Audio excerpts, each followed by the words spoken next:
Itinuturing na election offense ang vote buying at pagpusta sa magiging resulta ng botohan. Ano pa ba ang mga bawal sa ilalim ng election code? Alamin natin yan sa Frontline Report ni Lord De Vera.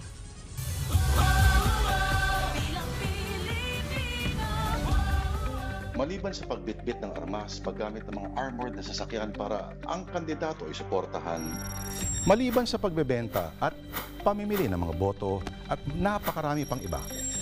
Sa ilalim ng Article 22, Section 261 ng Election Code, ito raw ang mga hindi mo maaaring gawin. Bawal tumaya. Bawal makipagpustahan. Literal na bawal yan. Sa anumang paraan na may kinalaman sa magiging resulta ng halalan. Hindi lang kung sino yung mananalong kandidato ha. Kahit na yung mga may pustahan na may kinalaman sa mga numero, gaya ng gawing pa-ending halimbawa na nakabase sa mga final tally. Kung ikaw naman ay opisyal ng kahit anong organisasyon o grupo, departamento, bawal pilitin, bawal din kahit hikayatin ang mga taong nasa ilalim ng iyong pangangasiwa. Bawal din hikayatin ang iyong mga pinangangasiwaan. Ganon din sa mga religious groups, mga sekta, gaya ng yung sounds familiar ba? Mas lalong bawal maninda, bawal manakot, lalo na ng mga kawani ng COMELEC at iba pang mga ngasiwa ng halalan.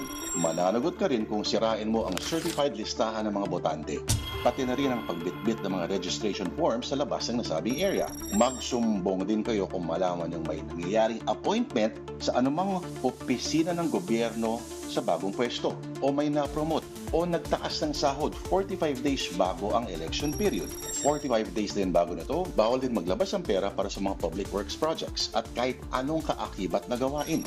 Alam mo ba kung rehistrado ka at hindi ka bumoto, kung wala kang magandang dahilan, ikaw rin daw ay may pananagutan. Wala pa sa kalingkingan ng mga to sa kompletong listahan ng mga bawal sa ilalim ng election code. Maaaring mabasa online lahat ng nakapaloob dyan, mga kababayan. Maging mapanuri sa mga kandidato. Ang gusto mo bang iboto ay lumalabag sa anumang alituntunin na nabanggit dito. Isipin mo kung ngayon palang lumalabag na sa batas, yung kandidato mo, paano pa kaya pag naluklok na sila sa pwesto? Magiging korap yan. Ano? Pustahan tayo?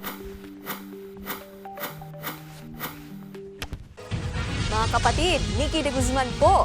Iba na ang may alam at may pakialam sa panahon ngayon. Para sa tuloy-tuloy na balitaan sa Frontline kahit weekend, mag-follow at mag-subscribe sa social media pages ng News 5.